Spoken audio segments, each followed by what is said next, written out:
Tardes, nos da mucho gusto continuar con esta transmisión en vivo a través de las redes sociales y estamos con este seminario de profecías bíblicas y hemos visto, ¿verdad?, ya en el libro de Daniel de qué forma se profetizó los futuros imperios mundiales y la forma como se están conformando delante de nuestros ojos las naciones de las cuales la Biblia mencionó desde hace más de 25 siglos.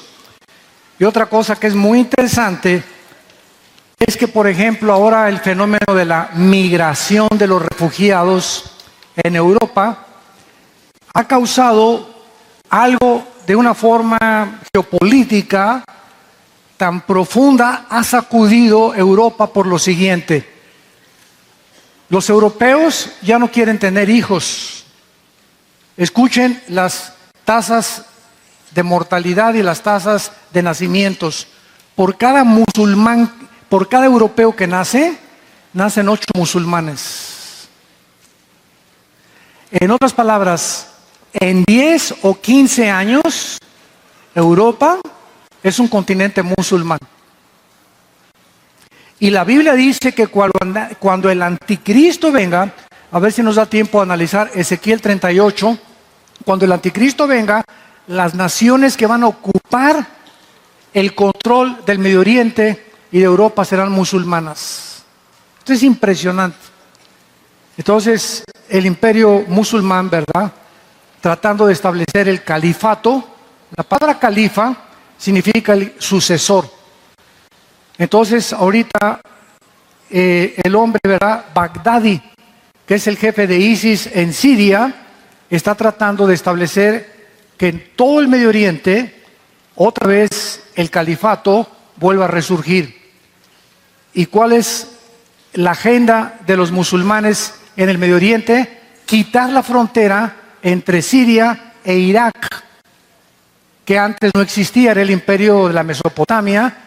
Y entonces conquistar todo el Medio Oriente con los sunis, porque cuando murió Mahoma, aproximadamente en el año 624, 630 después de Cristo, al morir Mahoma, el Islam se dividió en 2 ramas, entre los sunis y los chiitas. Entonces los sunis dicen que son los herederos de Mahoma, y los chiitas son los que dicen que de acuerdo a el voto o democráticamente ellos mantienen el partido del Islam. Entonces ahorita todos los ISIS son sunis, en Irán son chiitas y en Arabia Saudita también. Entonces, ¿qué impide ahorita que ISIS en el Medio Oriente conquiste el Medio Oriente? 2 monarquías, las únicas que quedan, Arabia Saudita y Jordania. Y acabando con estas 2 monarquías, el califato se establece por todo el Medio Oriente y entonces brincan. Ellos dicen que su primer objetivo es matar al Papa, acabar con el Vaticano y gobernar Europa. Entonces, qué impresionante que todo esto que está pasando esté sucediendo. ¿Y cuál es el problema? ¿Por qué no han acabado con ISIS?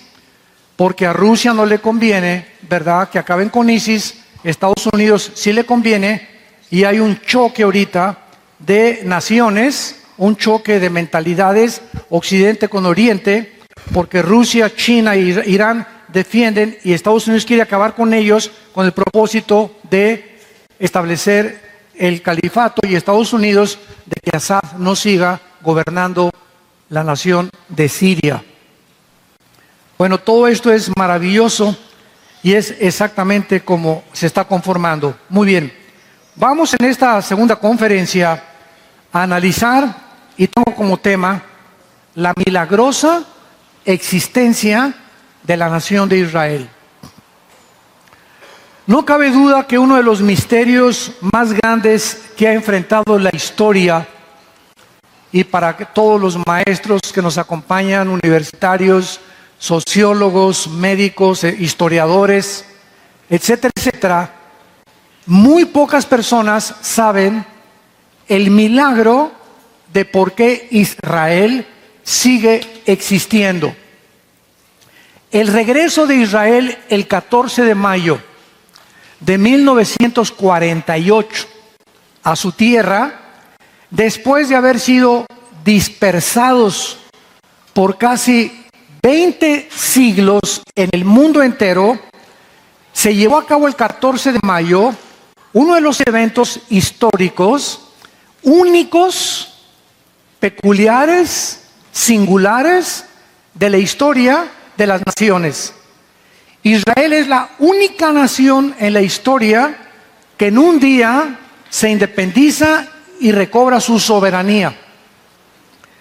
Y la pregunta de todos nosotros es: ¿por qué Dios escogió a Israel? Y vamos primero a tratar de entender por qué Dios escogió a Israel y por qué no a los mexicanos. Y si hubiera escogido a los franceses, ¿y por qué no a los ingleses? Y si hubiera escogido a los chinos, ¿y por qué no a los japoneses? Así somos nosotros de inconformes. Pero gracias a Dios que tenemos respuestas en la Biblia. ¿Por qué escogió Dios a Israel? Número 1. Hay 5 razones para esto, los que las quieran apuntar. Para formar, en primer lugar, la primera nación monoteísta de la historia. Cuando Dios llama a Abraham de la nación que ahorita es Irak, todas las naciones en aquel tiempo, llámense sumerios o egipcios o asirios, eran politeístas.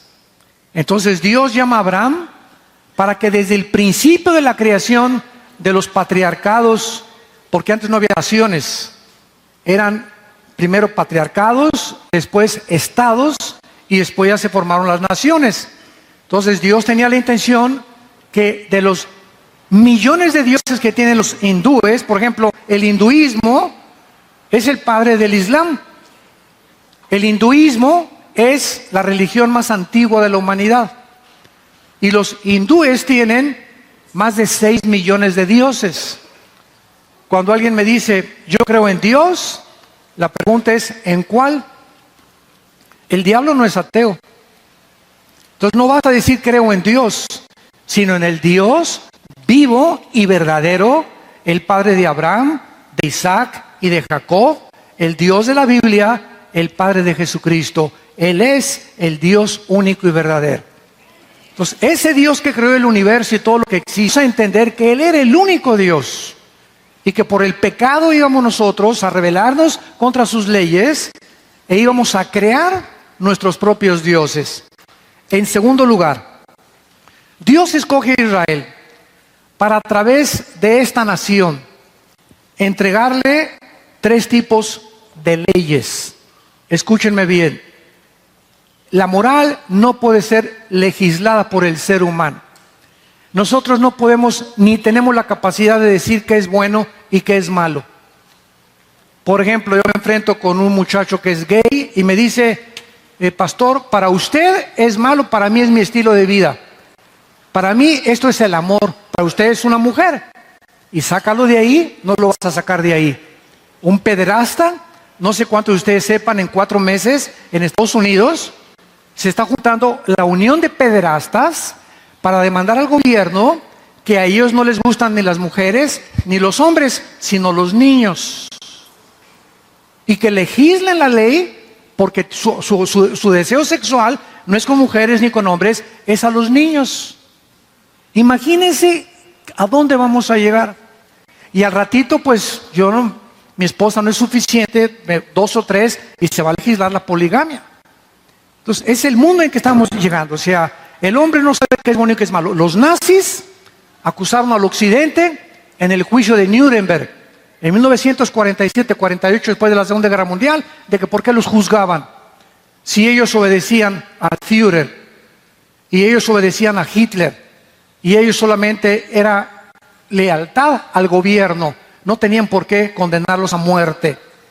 Hasta que un abogado inglés en el juicio de Nuremberg les dijo, pero ustedes tienen otra ley en el corazón que se llama la conciencia moral. Entonces nos damos cuenta que si Dios existe, nos tiene que dejar leyes establecidas por Él.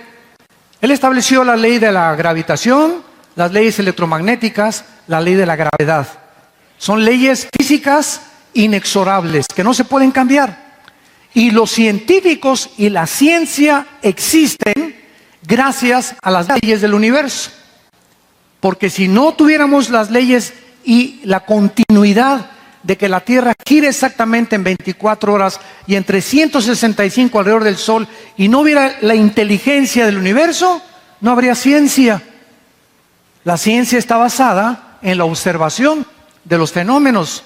Entonces, gracias a las leyes que existen en el universo, la ciencia se hace posible.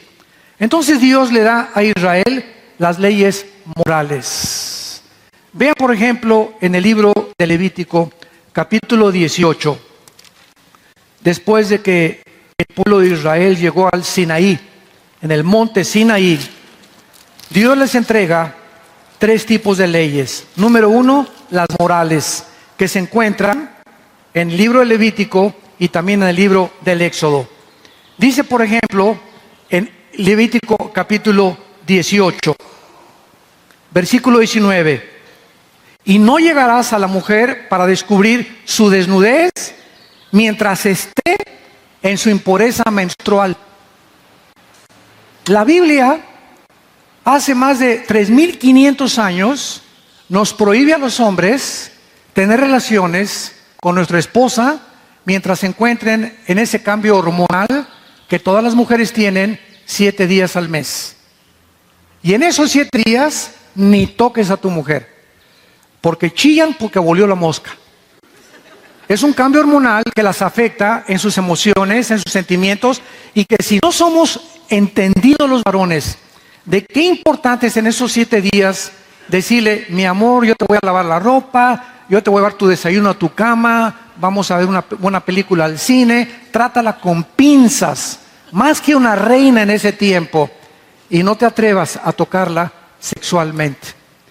Y ahora, ¿verdad? La ciencia descubre después de mucho tiempo las consecuencias de tener relaciones con una mujer en el tiempo de su menstruación. Versículo 22: no te echarás con varón como con mujer, es abominación. Versículo 23: ni con ningún animal tendrás ayuntamiento, amancillándote con él. Ni mujer alguna se pondrá delante de animal para ayuntarse con él, es perversión. Por eso se llama la Santa Biblia, porque nos dice la verdad. La Biblia no nos esconde los pecados más profundos del ser humano. Y la Biblia es bien clara, ¿verdad? Que tener relaciones antes de casarse, sexuales, tener relaciones con animales, tener relaciones en el ciclo menstrual, ya casados, tener relaciones con otra persona, se llama fornicar. Es la palabra porneia, de donde viene la palabra pornografía, que es el deterioro o la degradación de lo que Dios ha hecho con el sexo. Entonces nosotros no inventamos el sexo. A mí me da risa cuando veo en la televisión el doctor experto en sexo. Cálmate. La doctora experta en sexo, espérame tantito. Oiga, médico, usted no inventó el sexo. El único que nos puede decir cómo usar el sexo, cuándo usarlo y cuándo no usarlo, es el Creador. Mientras tanto, si él tiene tendencias homosexuales, va a apoyar una cosa, si no va a apoyar otra cosa, ¿verdad? Y el único que tiene autoridad para hablarnos acerca del sexo es Dios, porque Él fue el creador del sexo y Él anhela que nosotros lo usemos como una bendición. Capítulo 20 de Levítico.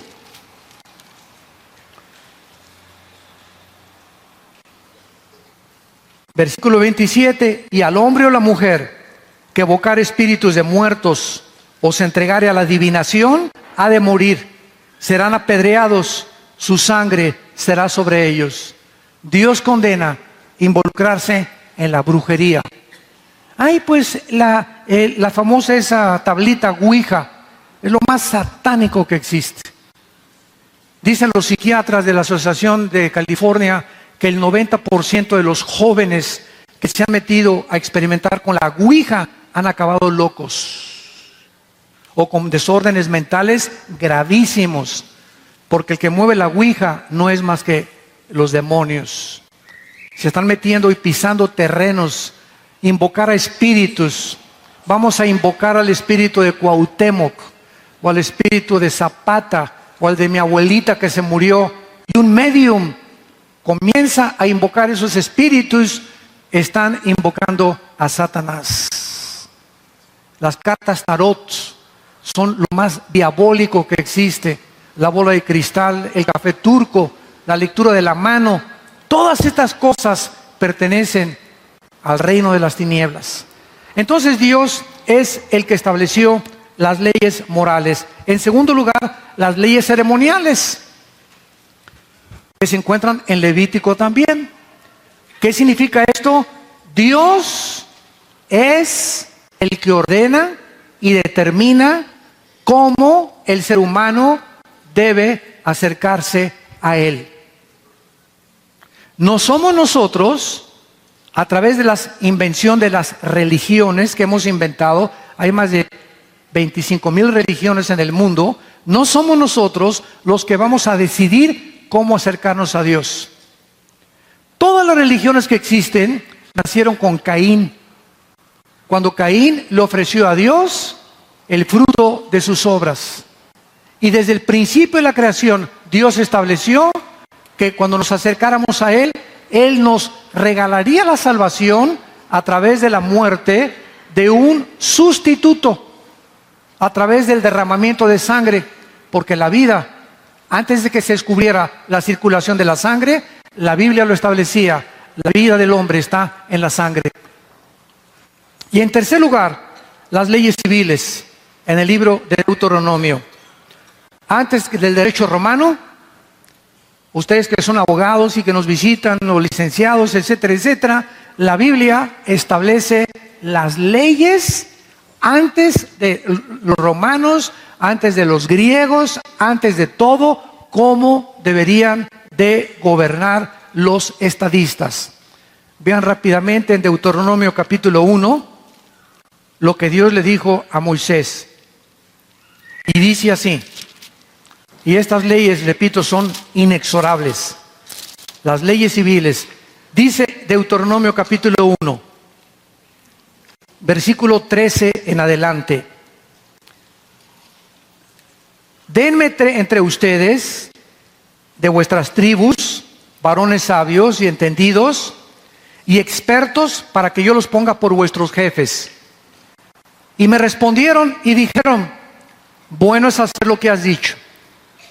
Y tomé a los principales de vuestras tribus, varones sabios y expertos, y los puse por jefes sobre vosotros, sobre jefes de millares, de centenas, de 50 y de 10, y gobernadores de vuestras tribus. Versículo 16 y 17, pongan atención.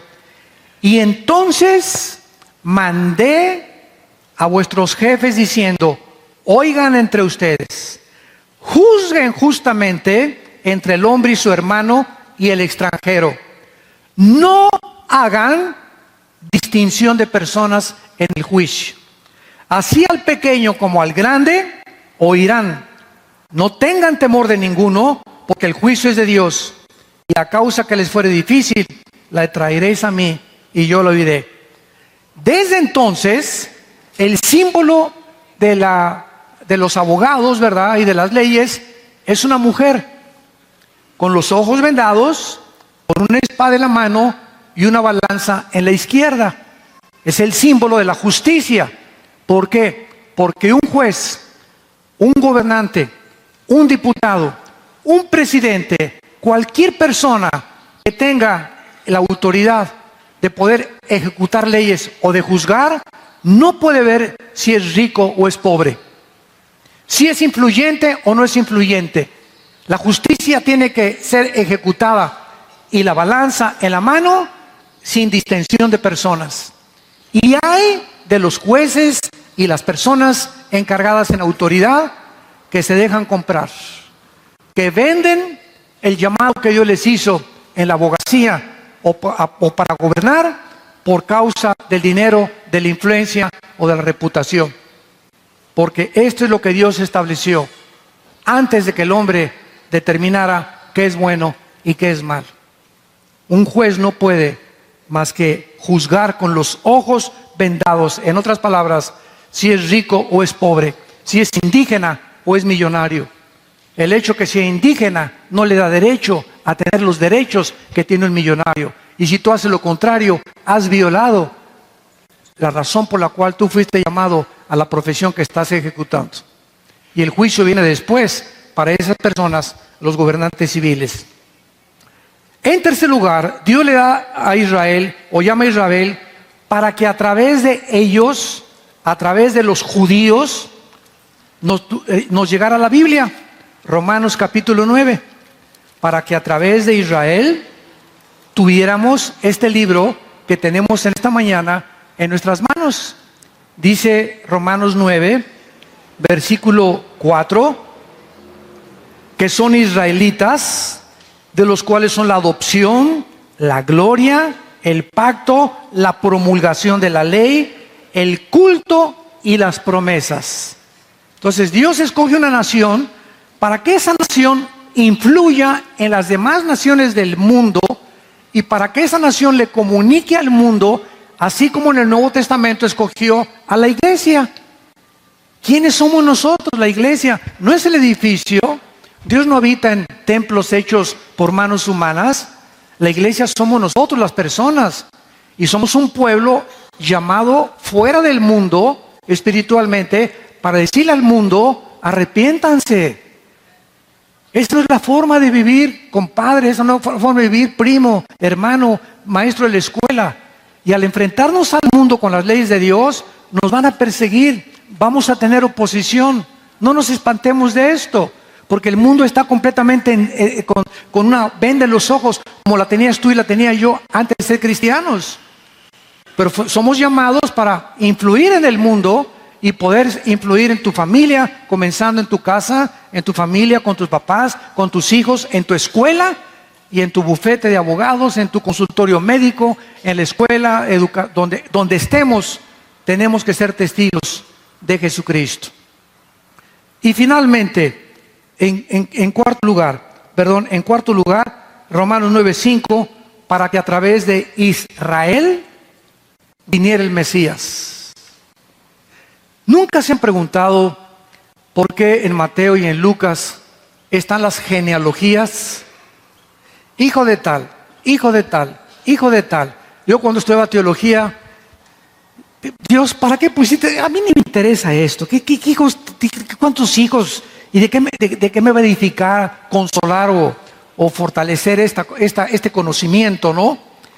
Y cuando pasó el tiempo, un maestro mío me dijo: mira, Armando, Jesucristo es el único ser humano en la historia de quien se puede trazar su genealogía desde Adán y desde Abraham. No sé cuántos de ustedes sepan dónde viene el apellido González o Ramírez o el mío o Rodríguez, y podemos ir, por ejemplo, a España, donde hay árboles genealógicos o heráldicos. Yo recuerdo cuando comenzamos a investigar nuestro apellido Alducin o Alducin, llegamos hasta 5 o 6 generaciones. Los reyes, por ejemplo, de Inglaterra y de Holanda, tienen todavía como 8 o 10 generaciones, pero nadie tiene más de 15, 20 generaciones desde dónde viene tu sangre y tu tipo de sangre y tu tipo de raza, etcétera, etcétera. Jesucristo es el único. Y cuando vamos a Génesis, encontramos, ¿verdad? Hijo de tal, hijo de tal, hijo de tal, para demostrar que Jesucristo es el Mesías. No es Buda, no es Mahatma Gandhi, no fue Mahoma, no es Zoroastro, no es el Dalai Lama, es Jesús. Su nombre es el Salvador. Por eso Dios escogió a Israel, para demostrar a través de un grupo étnico que la Biblia, las leyes y el Mesías vendría de ellos. Y en Juan capítulo 4 dice la Biblia: la salvación viene de los judíos. Muy bien, ahora veamos algo que es increíble. En el siglo XX, a finales del siglo XX, comenzó a introducirse en la iglesia cristiana una teología que se llamó la teología del reemplazo. Teología del reemplazo. donde muchos comenzaron a enseñar que Israel ya no tenía nada que ver con Dios, que ahora la iglesia era la que iba a establecer el reino de Dios en este mundo y que íbamos a tener un gran avivamiento que está por venir. Íbamos a vencer al diablo y las potestades satánicas y la iglesia establecería el reino de Dios. Israel ya pasó, ya Dios no se mete con ellos. Qué grande ignorancia de Romanos 9, Romanos 10 y Romanos 11. 3 capítulos del libro de Romanos que nos dicen claramente que Dios no ha acabado con Israel y que cuando la iglesia salga en el arrebatamiento y pasen los 7 años de tribulación, la iglesia estará en el cielo y entran al partido contra los Pumas, los judíos. Entran, ¿verdad?, a jugar.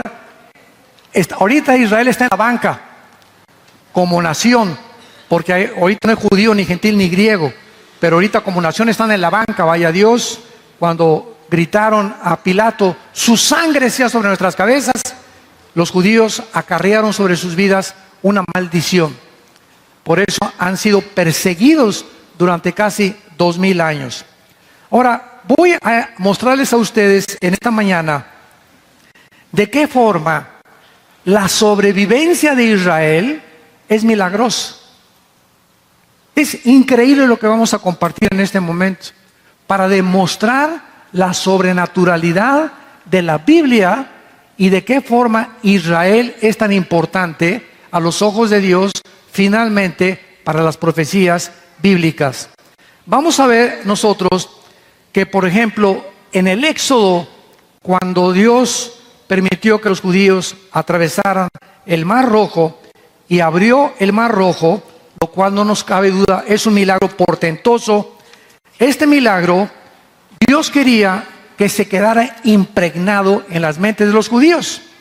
Le enseñarás a tus hijos y a tus nietos que con brazo extendido Dios los salvó de los egipcios. Pero veamos Jeremías 23. Jeremías capítulo 23, versículo 7 al 8, donde Dios le dice a Israel las siguientes palabras. Jeremías 23, 7 y 8. Por tanto, he aquí vienen días, dice Jehová, en que ya no dirán más, vive Jehová que hizo subir a los hijos de Israel de la tierra de Egipto. O sea, Dios está profetizando que vendría un milagro más grande que cuando Él abrió el Mar Rojo. Y que el milagro del Mar Rojo iba a quedar en segundo lugar por el milagro que iba a venir. Versículo 8.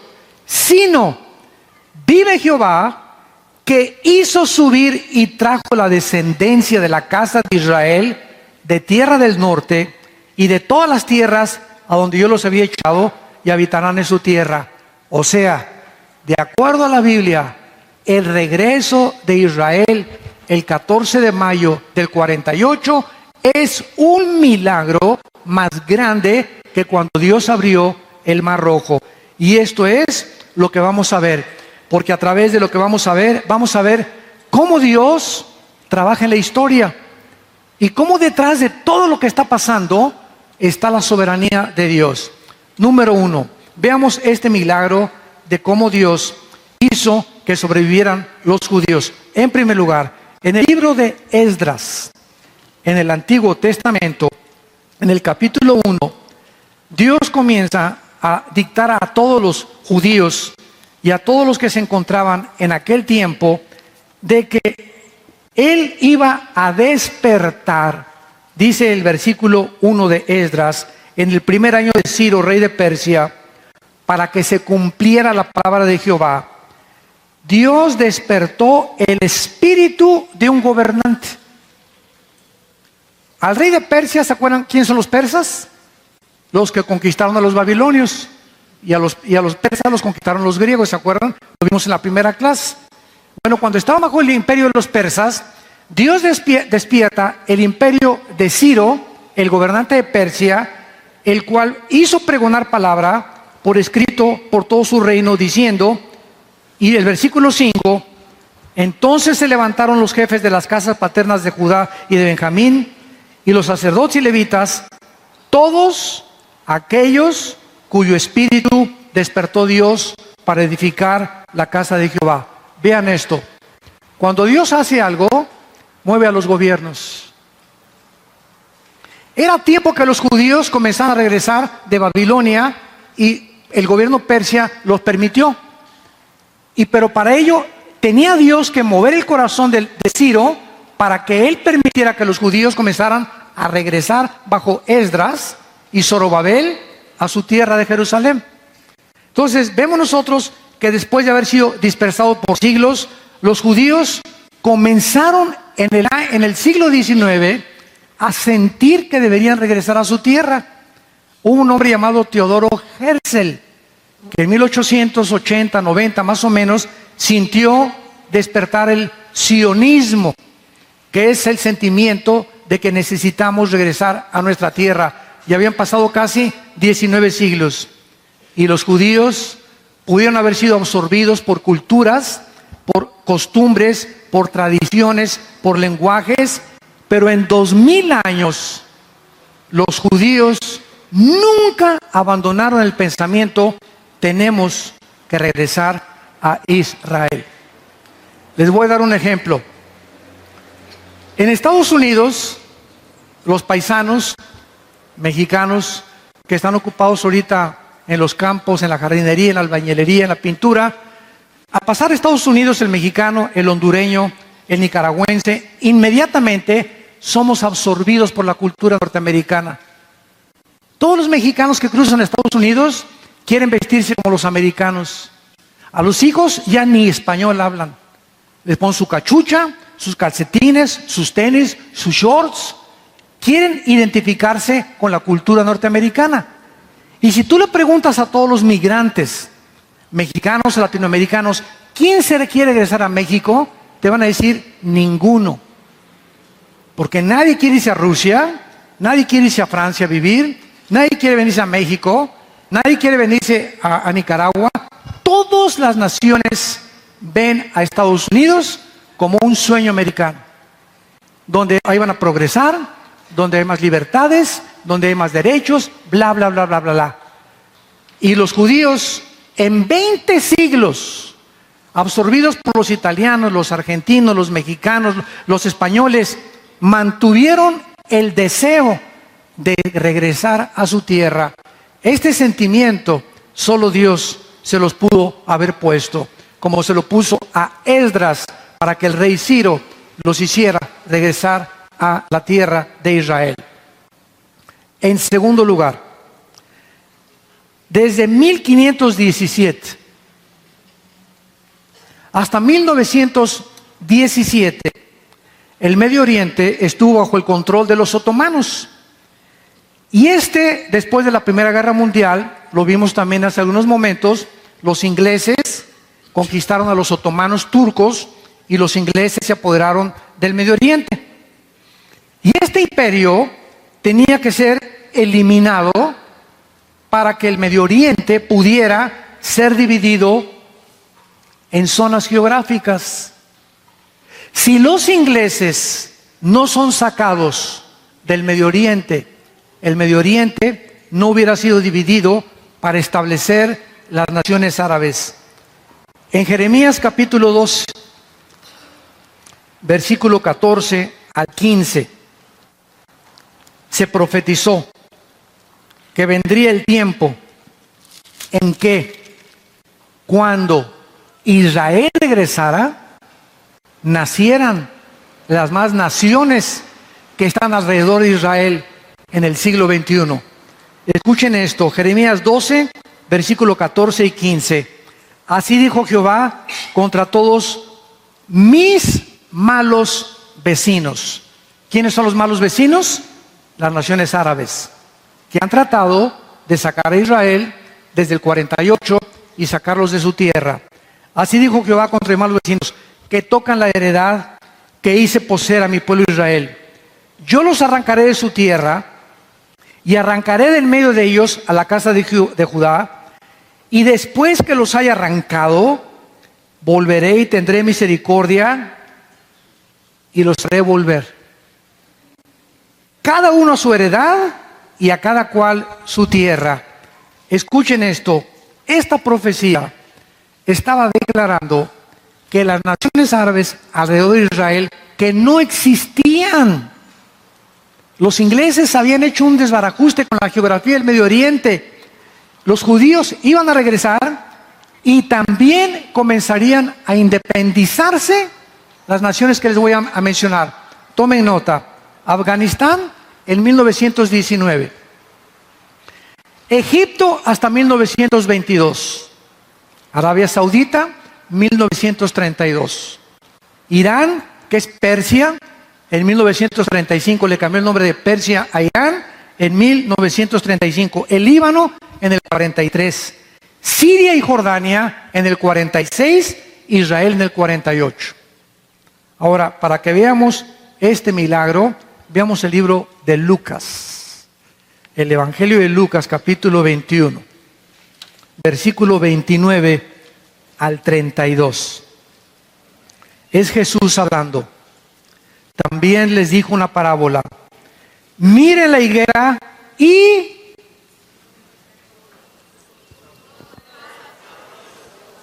O sea, en la Biblia, la higuera es Israel y los árboles son las naciones alrededor de Israel. Miren la higuera y los árboles. No solamente la higuera, fíjense también en los árboles. Cuando ya brotan, viéndolos, saben por vosotros mismos que el verano está cerca. Así también, cuando ustedes vean estas cosas, sepan que está cerca el reino de Dios. En menos de 30 años, en el siglo XX, se independizan y se forman las naciones que actualmente forman el Medio Oriente. Y Jesús nos advierte, cuando ustedes vean en el Medio Oriente que resurge Israel y las naciones comienzan a independizarse a su alrededor, sepan que el reino de Dios está cerca. Y en Mateo 24, 38 en adelante, 32 en adelante, Jesús dijo, miren la higuera, cuando ya reverdece, no pasará una generación, hasta que todo acontezca. ¿Cuántos años son una generación? Si leen el Salmo 92, dice la Biblia que son de 70 y los más robustos, los que no comen papitas ni Coca-Cola y beben 4 litros de agua diarios y hacen ejercicio, llegarán a los 80, 85, 90 años de edad y algunos hasta más. Entonces, en la Biblia, una generación son entre 70 y 80 años. Del 48 a nuestros días, ¿cuántos años llevamos? 68. ¿Será que en el año 2018, dentro de 2 años, será, pregunto, que se cumplirá la primera generación de la independencia de Israel? ¿En el 2018 comenzará la gran tribulación? ¿Será que nos quedan realmente 2 años nada más? ¿O será después del 2018? ¿Será esta generación o la de 80 años la que Jesucristo mencionó? Lo único que sabemos es que las condiciones geopolíticas que hemos estudiado ya están listas para las profecías de los tiempos finales que la Biblia profetizó. Nunca la humanidad había vivido tan estresada, tan angustiada. Nunca en la historia había habido tanta depravación sexual. Nunca en la historia había habido tantos divorcios, tanta drogadicción, tanta confusión política de los gobernantes. Ahorita los gobernantes ya no saben qué sistema funciona. Regresamos al comunismo o al socialismo, la democracia tampoco funcionó y como dijo don Teofilito, ni funcionarán. ¿Por qué? Porque son sistemas humanos. No es hasta que venga Cristo a establecer la teocracia, el gobierno de Dios, cuando entonces vamos a poder vivir en paz. Ahora vemos a continuación, en número 3, lo que pasó en la Segunda Guerra Mundial con Hitler. Para que el Estado de Israel pudiera existir, los judíos tenían que sobrevivir. Y Hitler, hasta este momento, yo he leído como 7 biografías de Hitler y de bastantes historiadores, y ninguno de los libros que yo he leído, ningún historiador, desde luego no cristianos, se explican por qué Hitler, teniendo guerra contra Rusia, contra Estados Unidos y contra Inglaterra, se voltea a declararles la guerra a un grupo étnico de judíos que no tenían nación, no tenían armas, no tenían nada, y se obsesiona en destruirlos. ¿Qué movió a Hitler para crear la solución final, como le llamó, en los campos de Auschwitz y en los campos de concentración? ¿Qué es lo que lo movió a Hitler? ¿Por qué ese odio jarocho contra los judíos? ¿Por qué? ¿Qué es lo que lo movió? Hoy estás en guerra contra países y te vuelves contra un grupo de indígenas o de un grupo étnico que no tienen ni armas, ni tienen nación, ni tienen nada absolutamente. La Biblia es la única que nos da la respuesta. Y entonces Hitler se dedica a matar más de 6 millones de judíos. Se jura a sí mismo acabar con los judíos. ¿Por qué no con los mexicanos? ¿Por qué no con los italianos? ¿Por qué tenían que ser los judíos? ¿Por qué han sido los judíos a través de 2000 años? Los expulsaron de España en 1490, los expulsaron de Europa, los han perseguido, etcétera, etcétera. Y a pesar de toda esta persecución, cayeron los babilonios, cayeron los medos persas, cayeron los griegos, cayeron los romanos, y ellos sobrevivieron. Ellos sobrevivieron. Y ahí están ante nuestros ojos, ante las naciones del mundo. Es Israel el tamaño de Nueva Jersey, del estado de Nueva Jersey en Estados Unidos. Es Israel con 6 millones de judíos rodeados de 22 millones de árabes. En 1948, a las 5:30 de la mañana, cuando las Naciones Unidas votaron para que regresaran a su tierra, nombraron a David Ben Gurión el primer ministro de Israel. Y a las 5:30 de la mañana estaba David Ben Gurión, aleluya, gloria, Baruch Hashem Adonai Eloheinu. Alabado sea el nombre del Señor. El nombre del Señor es Shema Israel Adonai Eloheinu Eloheinu Echad. Dios es uno y solamente Dios es uno. Y a las 5:30 de la mañana, media hora, cuando se declaran independientes, los atacan los árabes. 1957 los vuelven a atacar. 1967, junio del 1 al 6, todas las naciones árabes, el presidente Gamer Nasser de Egipto dice: exterminemos a los judíos. Ahorita somos aquí, vamos a suponer, 2000 personas. ¿Qué probabilidades tendríamos, ustedes que son matemáticos, en las leyes de las probabilidades de las matemáticas, de salir vivos? Somos 2000 personas y tuviéramos 100 rifles. Y nos rodeara un ejército de 1,5 millones de soldados. Con 100 rifles nosotros nada más. Dentro de las leyes de las probabilidades matemáticas, las probabilidades para que saliéramos vivos es de 12 elevado a la 12ª potencia, 10 elevado a la 12ª potencia. O sea, imposible. Son las mismas probabilidades que Israel tuvo en la guerra del 67, de los 6 días, de salir vivos. Lo rodearon más de 22 millones de Egipto, Siria, Líbano, Jordania e Irak. ¿Saben lo que pasó con los judíos? Hasta este momento los judíos son los mejores pilotos del mundo. Mejores que los MiG de los rusos y que los F-16 y 21, que es el nuevo avión de Estados Unidos. Son los mejores pilotos del mundo. No hay nadie que tenga una fuerza aérea como la tienen los judíos actualmente, ni la tecnología de las armas que tienen los judíos. Bueno, en el 67, sin tener tanta tecnología, un sargento israelí intercepta a un iraquí en un tanque de guerra y los judíos se suben en 4 aviones F-16. Y a las 4:30 de la mañana se van sobre Egipto y bombardean todo el aeropuerto, la aviación de Egipto. Se van contra Siria, todos los aviones de Siria y todos los aviones de Irak.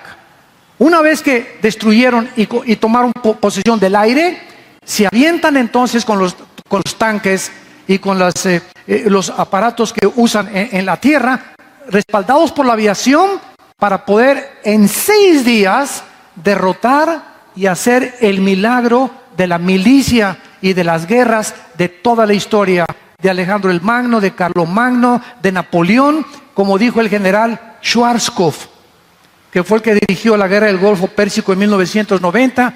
Él fue graduado de West Point, que es la mejor academia militar de Estados Unidos, y el general Schwarzkopf, compra su biografía, es interesantísima. Dice el general Schwarzkopf: he estudiado las falanges de Alejandro el Magno, en las guerras de Napoleón Bonaparte, Carlomagno, Atila y Atila y todos los demás conquistadores. Nunca en la historia de la milicia ha habido una guerra tan milagrosa como la de los 6 días. ¿Y saben por qué ganaron en 6 días la guerra? Porque el 7º tenían que descansar.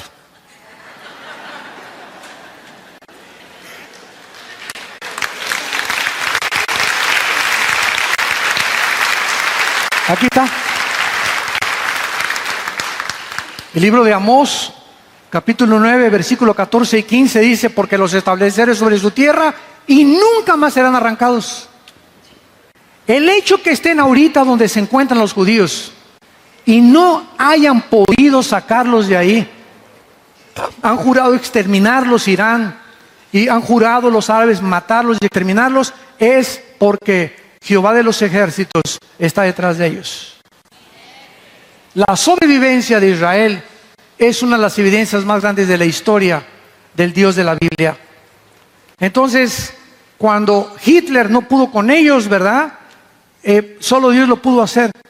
Sobrevivieron porque Dios había dicho que tenían que independizarse. Ahora tenemos finalmente, ¿verdad?, la formación del ejército de Israel. Cuando Israel regresa en el 48, tenían como 50 rifles, los rodearon todos por aquí y por allá, y en Ezequiel 37, versículo 10, la Biblia profetizó que serían un grande ejército. Y ahorita no existe ningún ejército en el mundo más poderoso que el ejército de Israel. Todas las naciones les tienen, miren, cuscús. ¿Por qué Irán con las bombas nucleares? ¿Por qué el psicópata de Kim Jong en Corea del Norte? ¿Por qué Rusia? ¿Por qué no se atreven? ¿Por qué no se atreven? Porque han diseñado una tecnología, un escudo invisible contra cohetes y los aviones que las 24 horas del día, si tú vas a Israel, las 24 horas del día los aviones están zoom, zoom, zoom, zoom, continuamente las 24 horas patrullando el cielo de Israel. Y si tú vas a Israel, vas a ver a muchachos de 18 años a 22 años en cada esquina de Israel, portando una M15. Todos armados las 24 horas. Es la única nación que se acuestan con el rifle, desayunan con el rifle, comen con el rifle y duermen con el rifle. Esta es la situación en la que ellos viven actualmente. Y nadie se ha podido atrever, porque así lo dice la Biblia. Esta sobrevivencia del Estado de Israel solamente nos demuestra que Dios es el Dios verdadero. Miren lo que dice para terminar en el libro de Amós, en el Antiguo Testamento, acerca de la sobrevivencia de este pueblo increíble. Y no es que los judíos sean más inteligentes que los mexicanos, ni que los judíos sean mejores, sino simplemente por la soberanía de Dios. Él los escogió. ¿No te has preguntado por qué te escogió a ti y no a tus amigos que no son cristianos? ¿No te has preguntado por qué tú estás en este desayuno y tienes cantidad de amigos que siguen ahorita borrachándose y en las drogas y tú eres una persona que estás conociendo a Dios? ¿Y por qué no todos los demás? Es la soberanía de Dios. Y eso provoca envidia, es lógico. ¿Qué es ¿Saben ustedes que el socialismo y el comunismo, la raíz del socialismo es la envidia? ¿Saben cuál es la raíz del socialismo? Quítale a Pedro para dárselo a Pablo. Se llama saqueo legalizado. Eso es lo que es. Quitarle a los que tienen para dárselo a los demás. Oye, espérame, eso es un robo, ¿verdad? No es robo, es expropiación. La envidia está detrás de todos los sistemas, porque así es el ser humano. Nos odiamos unos con otros y deseamos lo que unos no tienen. Por eso permeó todo Sudamérica la teología del comunismo y la teología, ¿verdad?, se sustituyó cuando el padrecito Camilo Torres en Guatemala dijo, no, yo qué hábito ni qué nada, voy a tomar las armas y a través de la guerra violencia vamos a derribar al Estado y vamos a formar las guerrillas. Era el sueño del Che Guevara, por eso en Bolivia fue derrotado el Che Guevara, ¿verdad? Porque estamos cansados de las injusticias, estamos cansados de tanta hipocresía. Y para unos la única solución es una revolución armada y toman las armas. Yo formaba parte de esta ideología antes de conocer a Jesucristo, porque era un joven con mucho idealismo, como todos los jóvenes. Somos idealistas, queremos un mundo mejor. Estamos cansados de tantas injusticias, pero es un camino equivocado, porque el que toma las armas, bajo las armas tiene que morir. Entonces no es esa la solución. La solución es Jesucristo y un cambio de corazón. Dice en Amós 9, 14 y 15: y traeré del cautiverio a mi pueblo Israel. Apúntale junto, 14 de mayo del 48. Se cumplió esa profecía. Apúntalo en tu Biblia. Se cumplió el 14 de mayo de 1948. Y edificarán las ciudades asoladas y las habitarán. Plantarán viñas y beberán el vino de ellas, harán huertos y comerán el fruto de ellos. Escuchen, se cumplió la primera profecía, regresaron a su tierra. Número 2, aquí dice que cuando regresaron a su tierra, iban a plantar viñas. Y cuando llegaron en el 48, un solo árbol no había en Israel. Un solo árbol, era un desierto. Y en 1952, 4 años después de que los judíos regresaron a Israel, plantaron más de 7 millones de olivos. En la obra de la ingeniería hidráulica más portentosa desde los jardines colgantes de Babilonia de Nabucodonosor. En 4 años hicieron un desierto florecer, con una obra de la ingeniería hidráulica que todavía sigue siendo milagrosa para que se cumpliera lo que Dios había dicho. Y finalmente, versículo 15, porque los plantaré sobre su tierra y nunca más, dijo Dios, desde el 48 que regresen, serán arrancados, ha dicho Jehová, Dios tuyo. La guerra del 57, la guerra del 67, 1973, la guerra de Yom Kippur. Después se levanta un hombre llamado Yasser Arafat y forma en los 60, 70 la Organización para la Liberación de Palestina con el propósito de destruir Israel. Y comienza Arafat a formar un gobierno, un grupo terrorista que se llamó Septiembre Negro. Y en 1971, en las Olimpiadas en Berlín, llega Arafat con el grupo terrorista, secuestran a todos los atletas judíos en Berlín y los matan a todos. Y después los judíos no perdonan a nadie, ojo por ojo, diente por diente. Se dedicaron a buscar a todos los terroristas que comenzaron y a los exnazis, y a todos los han pasado por las armas. Y después vienen los Hezbolá, que los sostiene Irán, viene el grupo Hamas. La palabra Hamas significa violencia de Palestina, dedicados a destruir Israel. Mentiras que es por la tierra. El presidente Clinton, Yasser Arafat y Yitzhak Rabin firmaron un tratado de paz para que les dieran tierra a Arafat.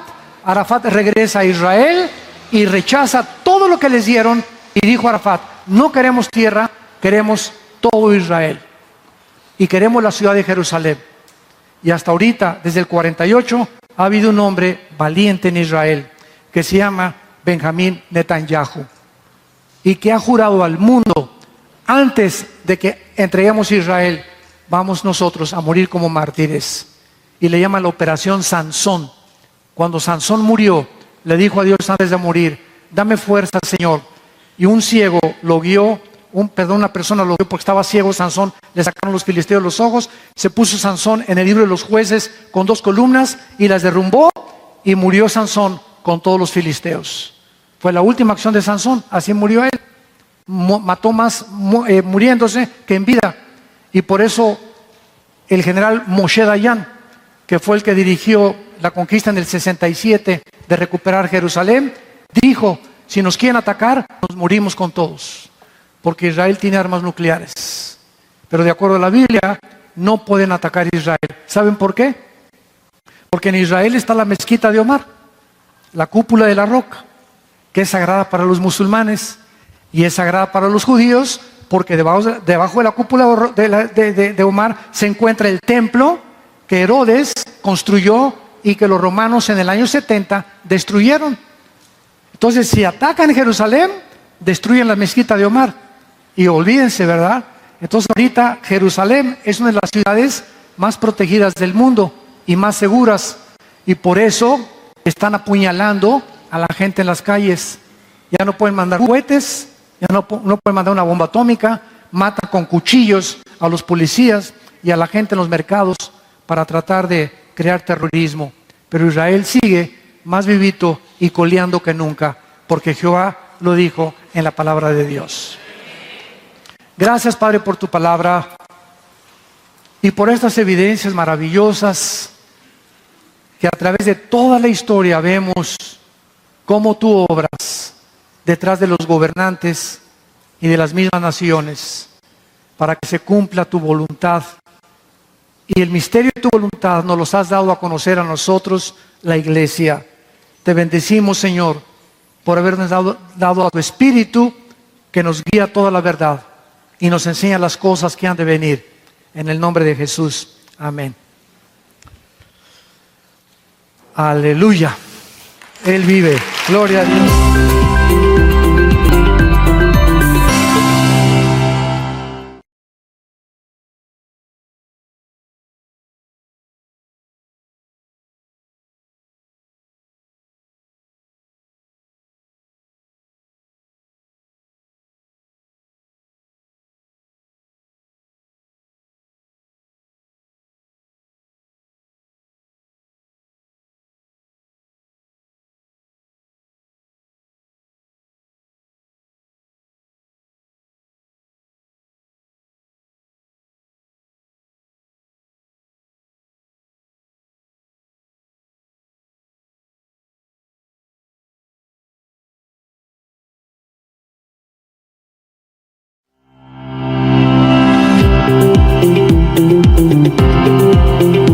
A las redes sociales, en internet, en vivo, y estamos hablando acerca del libro de Daniel, capítulo 11. Los que traigan su Biblia lo pueden abrir en este capítulo, y nos da mucho gusto anunciar también por internet, ¿verdad?, la próxima inauguración de la iglesia en San Antonio, Texas. Acabamos de regresar de Oaxaca, ya vamos a comenzar a levantar la iglesia en Querétaro. Mi hijo Alan va a estar al frente de esta obra. Y les pido sus oraciones por Alan, ¿verdad? Porque va a enfrentar, ahora sí que de ceros va a comenzar. Tenemos ahí como 16 familias en Querétaro que están dispuestas a comenzar ya a congregarse. Y yo sé que ahora que hagamos desayunos y seminarios vamos a levantar. Así que gocémonos de todas estas obras que Dios está haciendo, que podamos seguir levantando en nombre de Jesucristo. Ahora sí. Gracias a Dios. Muy bien, estamos en el libro de Daniel, el capítulo 11, y vamos a ver ahora alguna de las guerras que el anticristo va a desatar. Y antes tenemos que ponernos una perspectiva geopolítica. Actualmente estamos en un mundo muy peligroso. Nunca en la historia las elecciones en Estados Unidos habían estado tan peligrosas. Jamás en la historia de Estados Unidos, estamos hablando de más de 350 años, las elecciones habían estado tan peligrosas como están ahora. Al mismo tiempo, Europa es un continente en el que se está hundiendo. afectado por la increíble migración de todos los millones de refugiados que están entrando allá. Los europeos no quieren tener hijos. Los musulmanes, por cada europeo nacen 7 musulmanes. Se calcula que en 10 o 12 años Europa es un continente musulmán. Por otro lado, Inglaterra, que pertenecía a la Unión Europea, el famoso Brexit, que significa Bretaña se sale, exit en inglés es salida, se sale la Gran Bretaña de la Unión Europea. Esto causa desconcierto por todos los contratos de exportaciones e importaciones que tenía con Francia, con Alemania, que tienen que volver a renovar otra vez. La OTAN, ¿verdad?, que es la organización del Tratado del Atlántico del Norte, está ahorita pues pendiente, ¿verdad?, porque Inglaterra pertenecía a la OTAN y ahorita ya la OTAN no tiene la fuerza militar que debería de tener si Europa se comienza a desmembrar. ¿Qué significa esto? Que comienza Europa a quedarse sola, aislada, porque Estados Unidos, ya con el presidente actual, Obama, ya abandonó completamente la ayuda militar a Europa y también a la OTAN. Así que es un escenario tremendo en el Medio Oriente. Encontramos a 3 naciones. Tenemos a la China, tenemos a Irán y tenemos a Siria y tenemos a Rusia. 3 naciones que ahorita la manzana de la discordia es Siria. Entonces, por un lado está aquí China, Irán y Rusia, tratando de impedir que derriben al presidente de Siria, Assad. Y por otro lado, la OTAN, Europa y Estados Unidos están tratando de desbancarlo. Y en medio está el grupo de ISIS. Entonces hay una confrontación entre el Oriente y el Occidente como jamás durante muchos años había existido. Ni siquiera en la Primera y la Segunda Guerra Mundial teníamos esta confrontación. Y vuelvo a repetir, China, Irán y Rusia están impidiendo de que la OTAN y Estados Unidos derriben a Assad. ¿Cuál es el propósito de impedir que China, Rusia e Irán no derriben a Assad y no puedan quitar la presidencia? Porque Rusia tiene la base naval más grande del mundo en Ucrania. Entonces, no puede por ningún motivo el presidente Putin impedir que Estados Unidos ni la OTAN o Europa traten de derrocar a Assad, porque Rusia pierde un lugar estratégico militarmente hablando. Irán ya se unió a Rusia y lo más interesante de esto es que hace 2600 años, en este libro que tengo en mis manos, que se llama la Biblia, hace 2600 años se profetizaba las naciones que serían los protagonistas en el escenario mundial de los enemigos y de los amigos y cómo iba a estar la confrontación antes de que Jesucristo regresara. Y es exactamente, damas y caballeros, santos de Dios, exactamente en la forma como se están alineando las naciones en Europa y el Medio Oriente y en el Occidente, es como la Biblia lo profetizó hace 2600 años por los profetas hebreos. Así que nos encontramos ante un escenario geopolítico actualmente internacional, donde debemos de darnos cuenta que por eso la Biblia se llama la palabra de Dios. Algún día te van a preguntar, ¿y por qué la palabra de Dios? ¿Por qué el Corán no es la palabra de Dios? ¿Y por qué el libro del Mormón? ¿Y por qué el Tripitaka de Buda no? ¿Y por qué los Vedas de los persas no es la palabra de Dios? O sea, ¿qué diferencia tiene la Biblia de todos los demás libros que se consideran sagrados? Una de las más grandes evidencias, independientemente de sus evidencias genéticas, científicas, arqueológicas, antropológicas, son las evidencias proféticas. Así que exactamente el mundo se encuentra, y es interesante que abordemos en esta mañana este capítulo tan tremendo de 11 de Daniel, porque aquí se nos habla claramente de cómo va a moverse el anticristo, las naciones que van a estar alineadas con él, algunas de ellas, y la forma como algunas otras naciones no se van a unir al gobierno o a la última confederación política internacional, que será el último gobierno mundial, con el último dictador mundial, que se llama en la Biblia la bestia, el cuerno pequeño, el anticristo, el hijo del pecado, en fin, hay varios nombres que se le da a este final dictador mundial. Y finalmente, antes de entrar en materia, es interesante que muchas de las profecías del Islam dicen que va a regresar el 12º imán o el Mahdi. Esto significa que Imperio Otomano Turco, que fue derrotado en 1921-22 después de la Primera Guerra Mundial y que duró durante 500 años, este Imperio Otomano Turco no ha cesado de volver a reestablecer el califato en el Medio Oriente. Y esto es lo que hemos vuelto a oír en todos los periódicos y en los medios de comunicación, que un hombre llamado Baghdadi, que es el jefe de ISIS, de este grupo terrorista, que está operando ahorita en la mayor parte entre la frontera entre Irak y Siria, él se ha autonombrado ya el califa. ¿Qué significa califa? Significa sucesor. O sea, este hombre cree que él es el señalado por los dioses o por Alá para establecer en todo el Medio Oriente el Imperio Otomano otra vez, tal como las profecías de ellos lo dicen. Pero ellos dicen que va a surgir un hombre llamado el Mahdi, y cuando el anticristo surja para la religión del Islam, para ellos será el Mahdi, el salvador de ellos. Y es impresionante cómo pudieron coincidir estas profecías de las supuestas del diablo para precisamente a los musulmanes decirles que él es el salvador para ellos, el anticristo para el mundo de los cristianos. Entonces todo está convergiendo y todo está uniéndose y todo está llegando a un punto donde nos damos cuenta que, como decía un gran predicador hace muchos años, Dwight Pentecost, del Seminario Teológico de Dallas, él decía lo siguiente: cuando los jugadores saltan a la cancha, tú sabes que el partido va a comenzar. Así, cuando nosotros veamos a los principales protagonistas que la Biblia menciona en los últimos tiempos, nos damos cuenta que nos encontramos verdaderamente en los tiempos finales. Así que tenemos que ya tomar en serio a Dios. Ya no estamos para jugar. Vivimos un mundo demasiado confundido.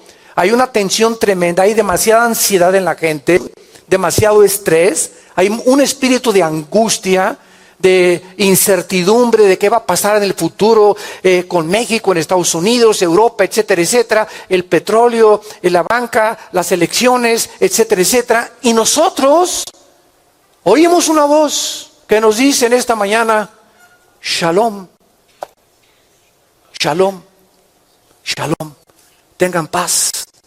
Ustedes conocen las cosas que yo les dije con anticipación. Ustedes no tienen por qué estar con ese espíritu de angustia y de ansiedad y de estrés y de preocupación. Tú sabes que yo soy tu Dios, que nunca te voy a dejar, que nunca te voy a abandonar. Y cuando el mundo esté angustiado y no tenga, ustedes nunca les faltará nada, porque ustedes son mis hijos, pequeña manada, dice el Señor.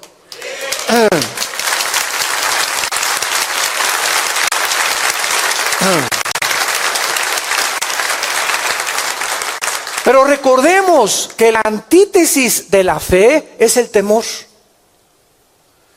Entonces, si tú permites que tu vida sea llena de un espíritu de temor o conquistada por el temor, sacas la fe de tu vida y vas a vivir como las demás personas que no tienen a Jesucristo, como tus familiares, tus amigos en la oficina, que no tienen ninguna esperanza ni propósito ni sentido para vivir.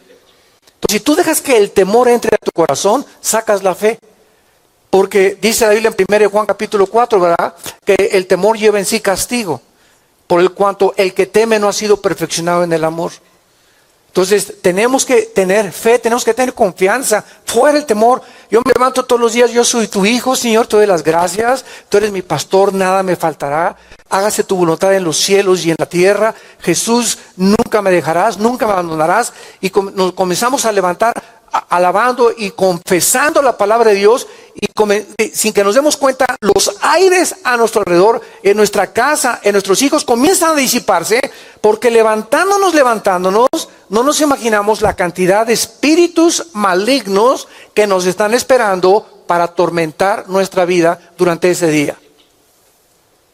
Y de ahí tanta gente, ¿verdad?, que yo quisiera ya no levantarme y te tapas con el cojín y hay un panorama oscuro, etcétera, etcétera. ¿Por qué? Porque hay una presión espiritual detrás de todos nosotros para impedirnos ser felices, para amargarnos la vida, para hacernos que la corta vida que tenemos es un viaje. Estamos en un viaje Disfrutemos este viaje porque tenemos a Jesús, porque Él ya en la cruz venció.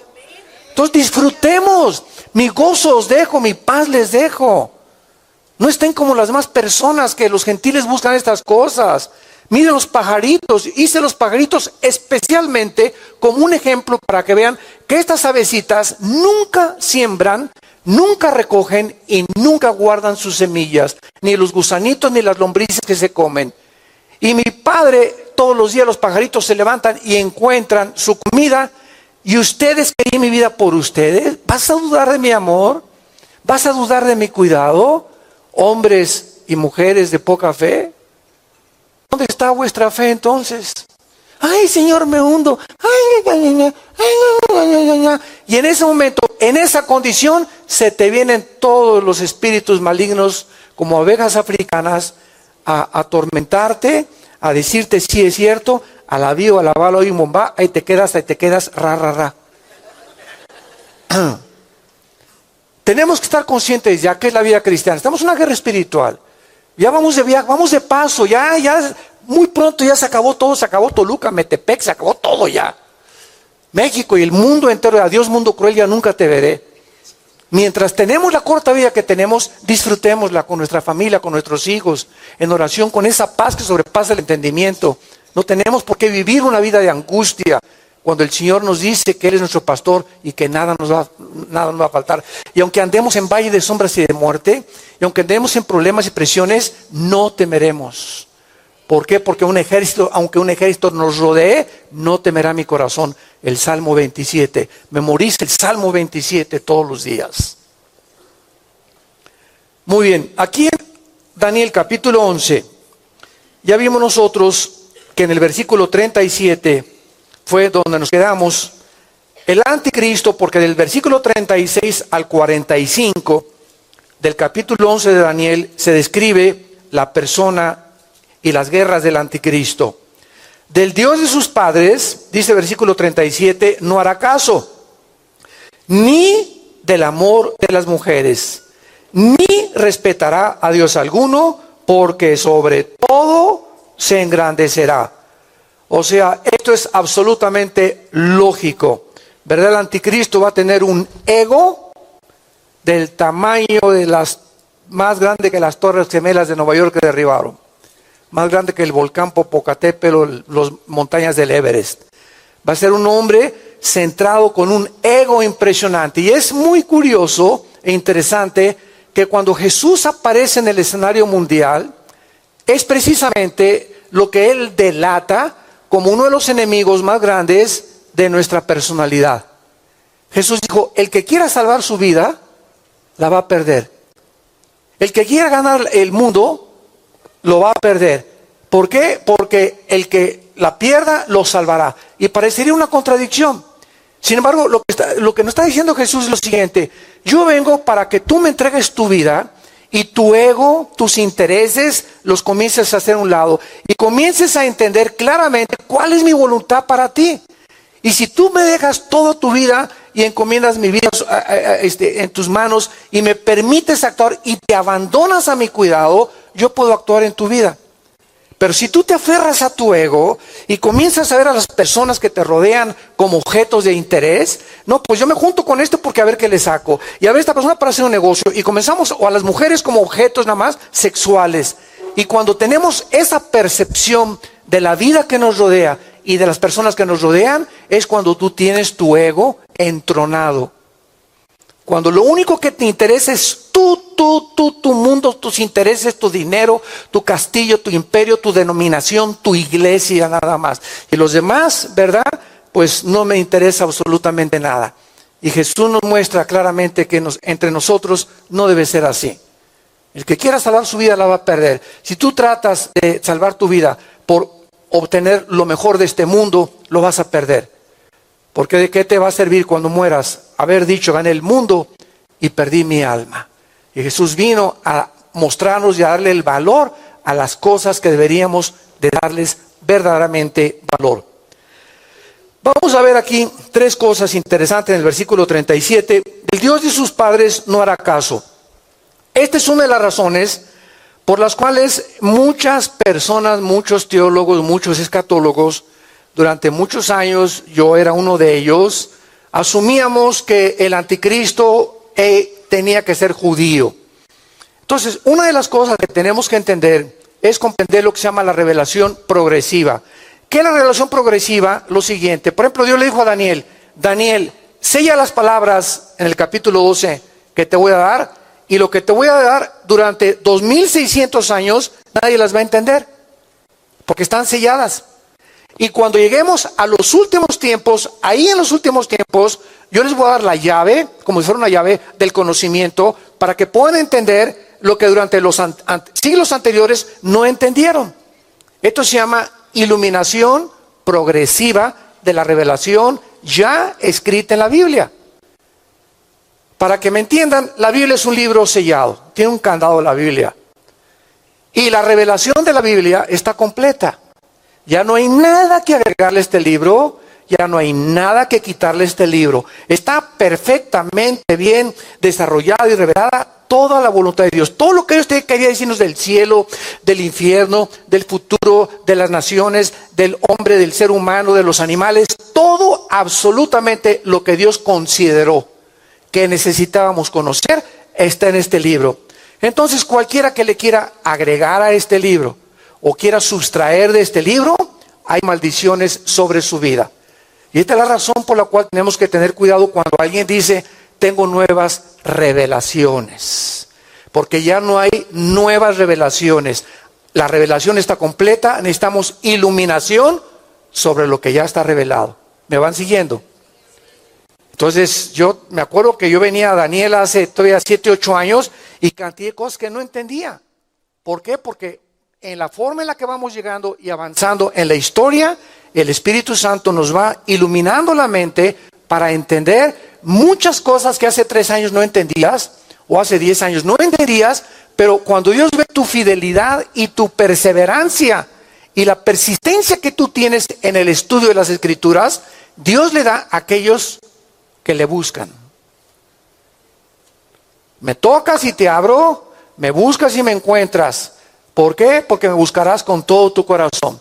A los flojos, a los negligentes, a los que solamente toman el cristianismo como una religión, nada más del domingo venir y cumplir y de lunes a viernes, ni abre siquiera la Biblia. No esperes tener paz, no esperes tener seguridad, no esperes tener esperanza, no esperes tener la completa satisfacción de saber que vas camino al cielo. ¿Por qué? Porque tú no has hecho a Jesús tu amigo.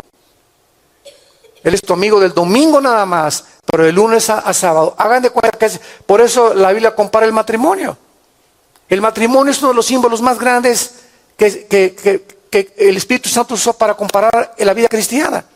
Imagínate que yo le diga a mi esposa, nos vemos el domingo, y ahí te caigo el domingo. Y prepárame todo porque te caigo el domingo desde la lámpara de la casa, te voy a caer arriba. Pero el lunes a viernes, el lunes a sábado no tengo ninguna comunión con ella. Y así pasa un año y me dice mi esposo, oye, ¿para qué me quieres? ¿Me quieres nuevamente para tu sirvienta o para tu uso personal? Y entre semana no tenemos comunicación, no nos hablamos, no somos amigos. Yo no te conozco, tú no me conoces a mí.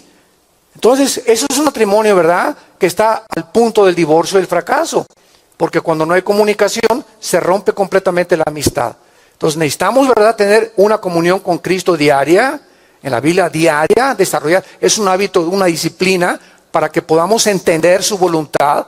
Y cuando vengan los problemas y que tu hijo se va de tu casa y que se muere una persona de tu familia y que tienes una enfermedad, tengas la fuerza espiritual suficiente para seguir viviendo y seguir enfrentando la vida. Porque somos demasiado vulnerables, demasiado débiles y separados de Él, nada podemos hacer. Entonces, durante mucho tiempo se creyó que el anticristo iba a ser judío. Además, hay una profecía en Génesis 49 que dice acerca de la tribu de Dan, que Dan sería como una serpiente que iba a hacer tropezar a Israel. Y Dan, la palabra significa juez, o que iba a juzgar a Israel, Dan. Entonces hay muchas piezas. La Biblia es como un rompecabezas. A mí me encantaban los rompecabezas cuando era niño.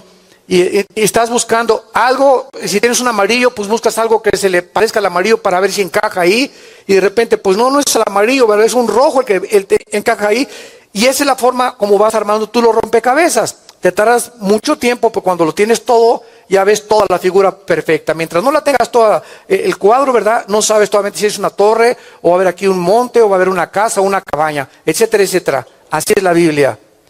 Dios nos da una pieza y otra pieza, y las comenzamos a ensamblar unas a otras. Entonces, había como 4 o 5 piezas que parecía que al juntarlas era judío el anticristo. Pero ahora ha venido una nueva iluminación acerca con lo que está pasando en el Medio Oriente, y que la posibilidad de que ahora estamos entendiendo que cuando Cristo venga a las naciones que va Él a enfrentar y que van a ser los protagonistas de los últimos tiempos, serán las naciones musulmanas.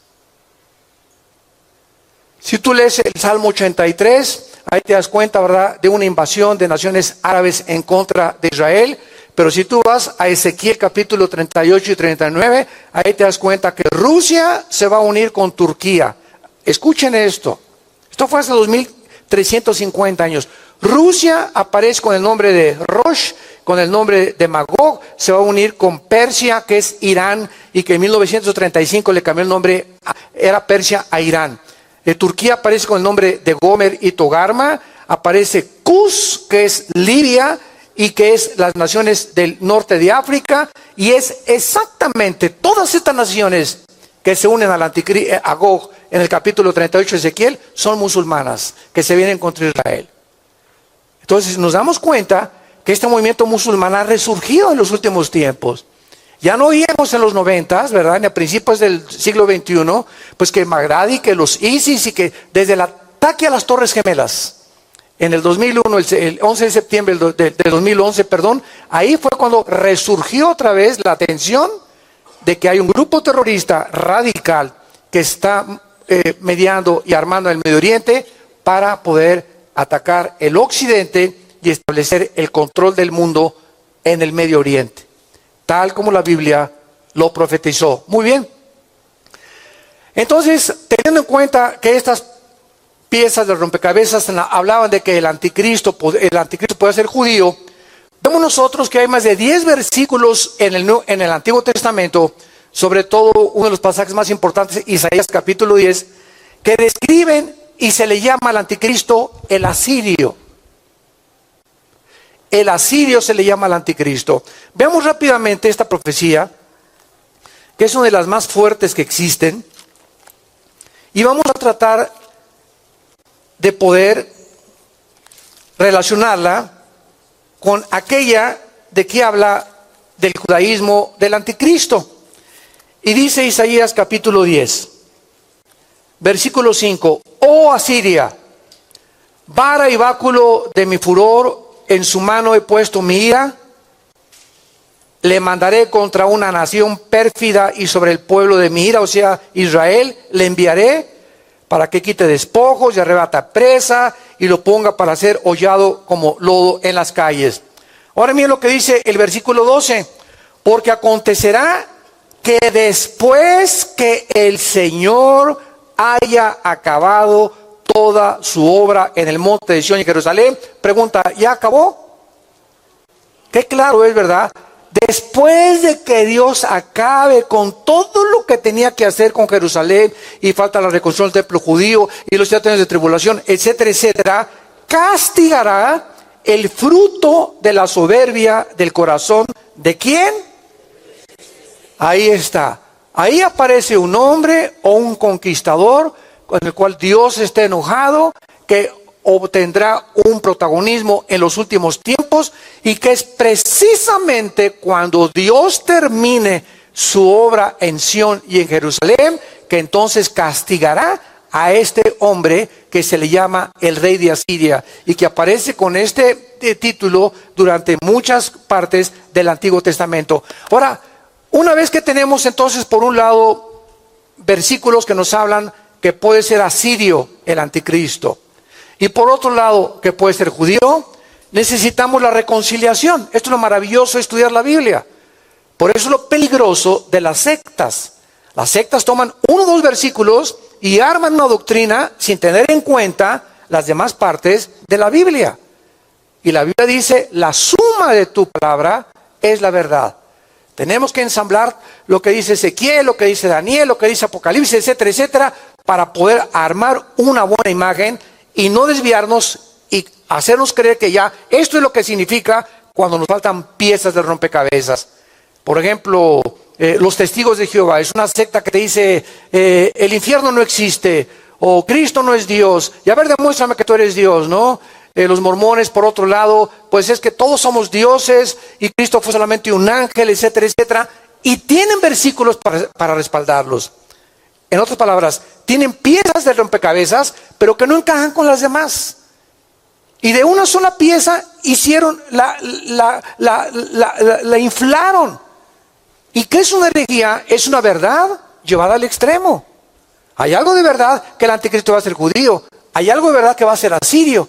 Entonces, ¿cómo podemos reconciliar estas cosas? Y ahí es cuando necesitamos estudiar la teología. Dichosos todos ustedes que vienen al ITI y que han pagado el precio de estudiar en el ITI, Instituto Teológico que tenemos aquí, los sábados, para poder realmente tener una teología mucho más amplia, el conocimiento de Dios.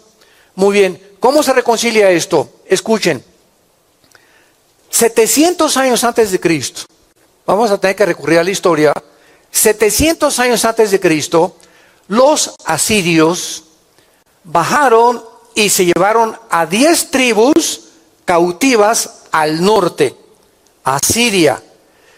O sea, eso fue hace, ¿cuánto?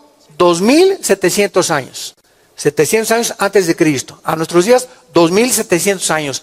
Hace 2700 años se llevaron 10 tribus de Israel cautivas a Siria.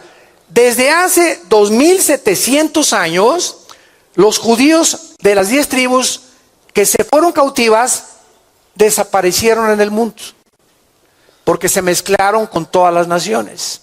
Entonces, ahorita en el siglo XXI hay judíos costarricenses, hay judíos mexicanos, sin que lo sepas, hay judíos italianos, hay judíos etíopes, africanos, ingleses, noruegos, o sea, están repartidos por todo el mundo. Aquí, por ejemplo, en México el apellido Pérez es judío. Los terminan González, Enríquez, EZ, es de origen judío. Ya te crees muy judío, ¿no?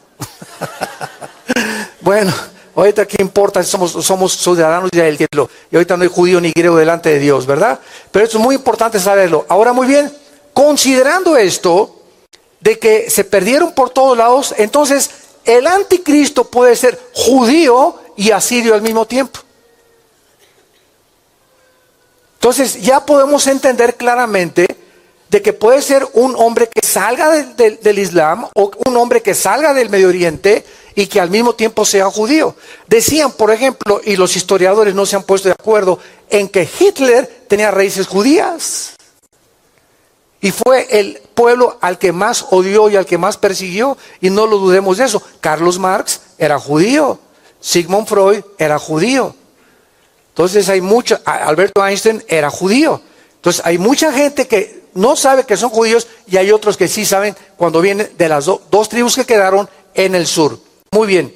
Entonces, cuando la Biblia nos habla de que del Dios de sus padres, no sabemos, ¿verdad? Realmente si será Abraham, Isaac y Jacob o si será Alá, pero de algo sabemos, ¿verdad? La religión a la que el anticristo heredó de sus padres no la va a seguir. ¿Por qué? Porque en el Nuevo Testamento, según de Tesalonicenses 2, nos explica que el anticristo se hará Dios. O sea, él no va a seguir ya ninguna religión, él va a hacer su propia religión. Apocalipsis capítulo 13. Del amor de las mujeres no hará caso. Esta palabra chempá, apúntala, que se usó para amor, chemda. C-H-E de Enrique, M de mamá, D de David, A de Armando, H, chemda, que es la palabra que se tradujo amor, significa deseo de placer. Aquí nos enfrentamos con tres interrogantes, que va a estar difícil, ¿verdad? Y son de carácter especulativo. ¿Qué significa que el anticristo no deseará a las mujeres? Veamos las tres opciones que hay. Una, que pueda ser homosexual. Dos, que pueda ser un eunuco. Y tres, que pueda él realmente ser una persona híbrida. Un híbrido. Un ser humano híbrido. Bueno, homosexual ya sabemos, ¿verdad?, que es la persona que tiene atracción sobre su mismo sexo. El eunuco, a los que no sepan, en la Biblia se usa la palabra eunuco porque, por ejemplo, en el libro de Daniel, Daniel era un eunuco. ¿Quién es un eunuco? Eran las personas que trabajaban alrededor de los reyes en la antigüedad, y cuando el rey se iba a la guerra, pues se quedaba la reina solita con los sirvientes y con los negritos, ¿verdad? Entonces no podía el rey estar en la guerra. Híjole, ¿verdad? Ya tengo 6 meses aquí, me estará fiel mi esposa. Entonces, para evitar todas estas cosas, los reyes capaban o castraban a todos los que servían en el palacio. Los hacían eunucos para que ya no tuvieran el deseo sexual. Y Daniel, lo dice el Antiguo Testamento, perteneció a uno, ya después de tiempo, de los eunucos. O sea, Jesucristo habló también de los eunucos. Entonces, el anticristo pues es una persona, ¿verdad?, que la puedan haber castrado de niño, o no sabemos cómo, a lo mejor él se autocastra, pero puede existir esa posibilidad. Y la tercera, de que sea un híbrido. ¿Qué estoy hablando? Bueno, cuando tú mezclas a un caballo con una burra, ¿qué nace? Una mula.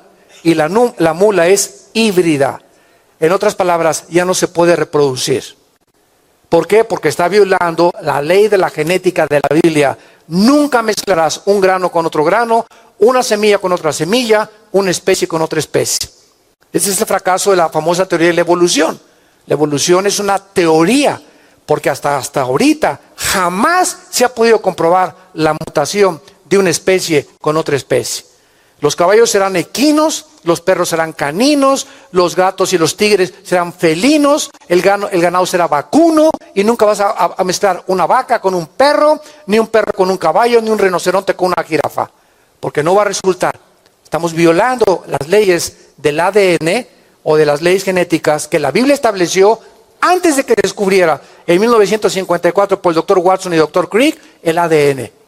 Entonces, el anticristo, ahorita estamos hablando ya de la clonación. Hace 15 años, ¿quién sabía lo que era la clonación? ¿Qué será la clonación? Pues quién sabe. Pues ya me acordé, ¿verdad? Una ovejita que le decían la Dolly. ¿Se acuerdan ustedes que fue el primer impacto periodístico en los medios de comunicación? Que clonaron a una oveja. Ahora, ¿qué pasa con la clonación? En la clonación sacas, ¿verdad?, el óvulo de una mujer, de una célula, de un hombre, le quitas y se lo inyectas a la otra célula, y entonces tú desarrollas lo que se llama un híbrido. Y el problema con la oveja Dolly es el siguiente, y con la clonación es el siguiente.